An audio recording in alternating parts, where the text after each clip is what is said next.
cast in the same mold.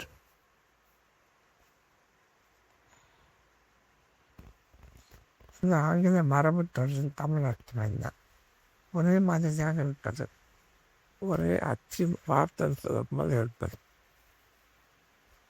எழுதியவர்கள் அவங்க எழுந்த பொருட்கள் குணத்திலோ அல்லது தோற்றத்திலோ அச்சு பேசுகிறார்கள் ஒரே மாதிரி இருக்கும்போது இந்த தொடரை பயன்படுத்துகிறோம். Cast in the same mould. பாப்பார்கள் இதுவரும் மேற்போனும் கொண்டவர்களாக இருந்தால் father the son are cast the same mould என்று சொல்கிறோம். குணத்தை கொதிக்க ஒரு வேலை தோற்றத்தை குறிக்க வேண்டுமானால் the two buildings are cast in the same mold.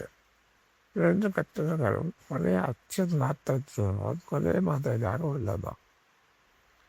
Tamil இதற்கு இந்த சொல் போல உள்ளது. ஒரே புத்தகத்தில் இது மற்ற, அதாவது விழுவதற்கு தகுதல் ஒரே மாதிரி இருக்கும்போது இந்த சொல் பயன்படுத்தப்படுகிறது.